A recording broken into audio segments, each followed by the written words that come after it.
Listen, don't move. Not your eyes, not your breath. Because what I'm about to say isn't meant for ears like yours. It's meant for the version of you they tried to bury.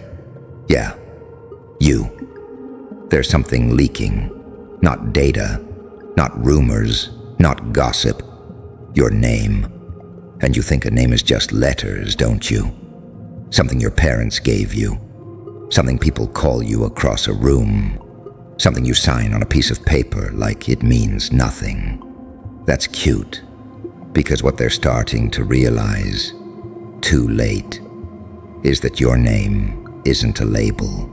It's a warning. You see, every time they whispered it behind your back, every time they mocked it, doubted it, laughed at it, they were unknowingly feeding something ancient, something patient, something that doesn't scream. It waits. And now it's slipping through cracks they can't seal. You ever notice how people start acting different when your name comes up? That slight pause, that flicker in their eyes, like they just remembered a story they weren't supposed to tell. Yeah, that's not coincidence. That's recognition, because your name carries two shadows. One they've seen, and one they prayed they'd never meet. You've lived your life trying to be the good version, haven't you? The calm one, the controlled one, the one that forgives, that waits, that endures. The angel. But buried underneath that polished mask, stitched together by pain, betrayal, silence, there's something else breathing. The demon. And here's the part they're terrified of. You're not one or the other. You're both. That's why you confuse them. That's why they can't predict you. One moment you're quiet, observant, almost invisible. Next moment, you're a storm they didn't see forming, dismantling everything they thought they understood about you. And they hate that, because predictable people are safe. Predictable people can be controlled, but you're a paradox, a saint with violent thoughts, a psychopath with a moral code, a savior who knows exactly how to destroy. And now, the truth about your name is slipping out into the world like poison in clean water. They're starting to connect the dots. Every failure they had, every time things didn't go their way, every time their plans collapsed for no reason, your name was there. Not loudly, not obviously, but present, like a fingerprint at every crime scene that nobody could explain. And now they're asking questions. Who are they, really? Why does everything change when they show up? Why does it feel like something bigger is moving through them? You feel that, don't you? That shift, that pressure in your chest, like something inside you is stretching, cracking, evolving into a version of you that doesn't ask for permission anymore. That's not anxiety, that's awakening. See, pain didn't break you, it built you. Every betrayal sharpened your instincts. Every rejection rewired your mind. Every moment you sat alone, questioning your worth. It was forging something they'll never be able to replicate. You didn't just survive the darkness, you became fluent in it. And now you can walk in light or shadow without losing yourself in either. That's power, real power, not the kind they show on screens, not the fake, loud, temporary kind. I'm talking about the quiet, surgical kind, the kind that moves without being seen, the kind that ends bloodlines without ever raising its voice. Yeah, that part made you uncomfortable, didn't it? Good, because deep down, you know, you've felt it. That moment where you realized, if I stopped holding back, if I really let go, there wouldn't be anything left of them.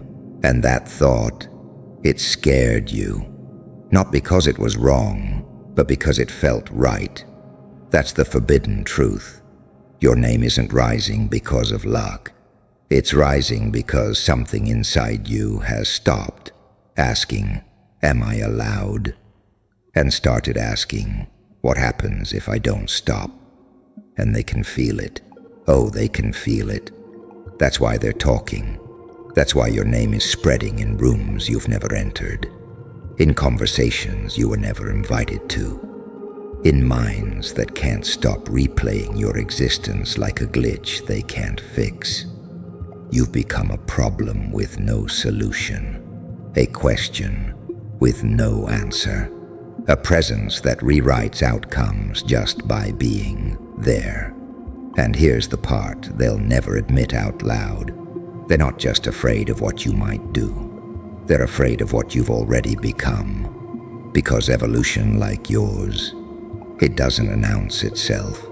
It reveals itself. Too late. By the time they understand you, it's already over.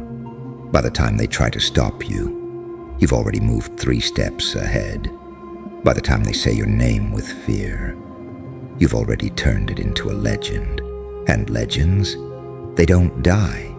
They echo through every system that tried to erase them, through every person that underestimated them, through every bloodline that thought they were untouchable. You see, destruction doesn't always come with fire and chaos.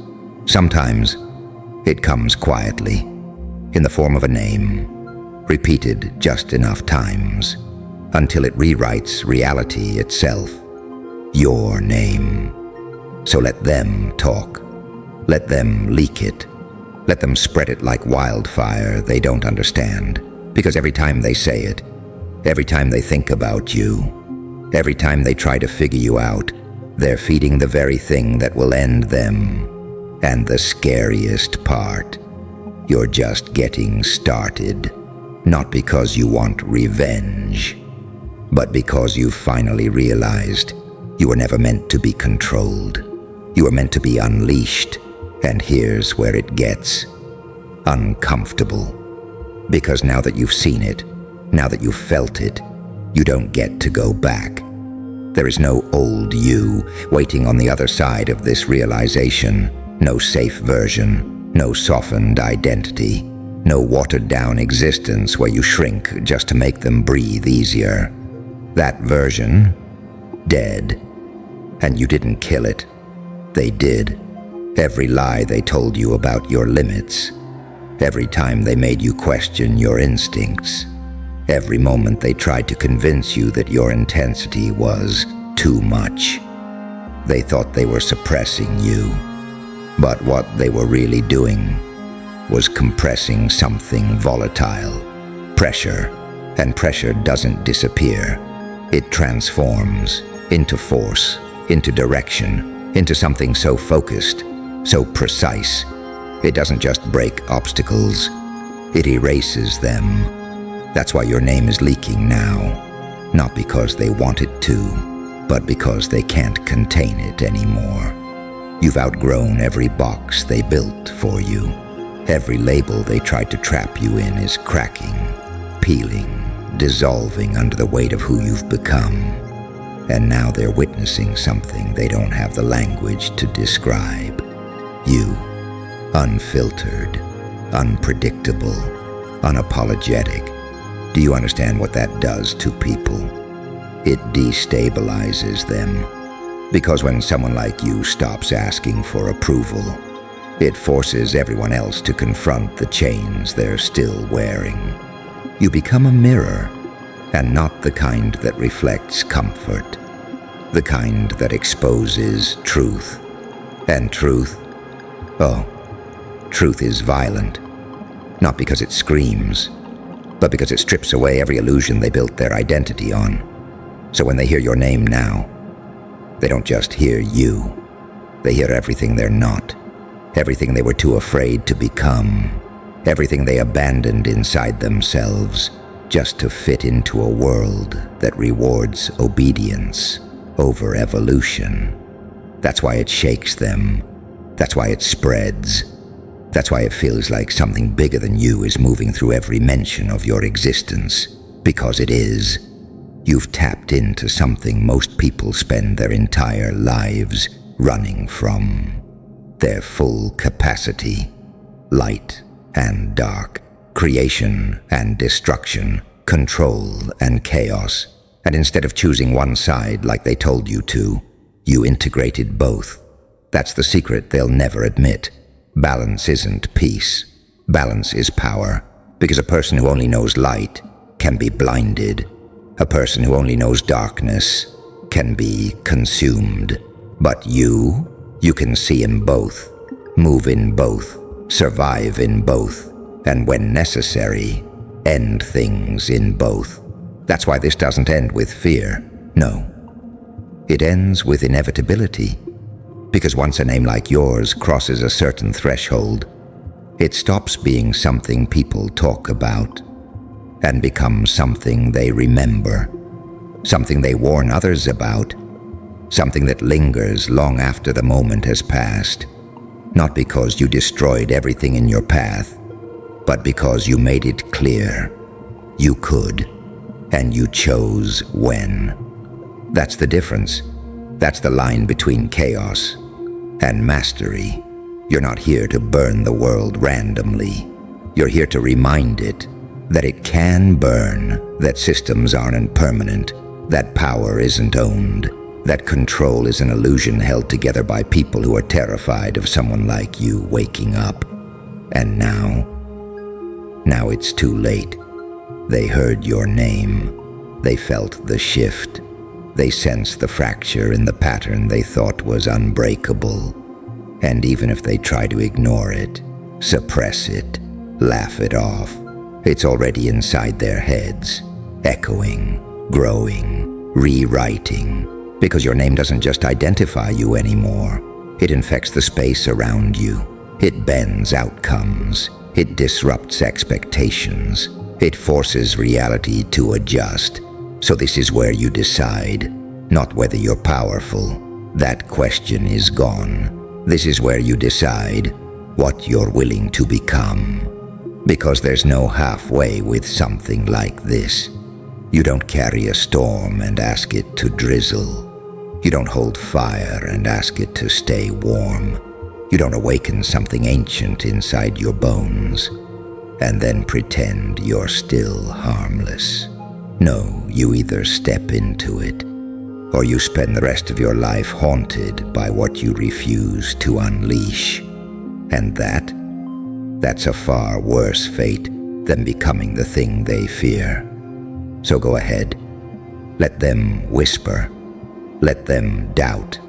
Let them scramble to understand something that was never meant to be understood from the outside.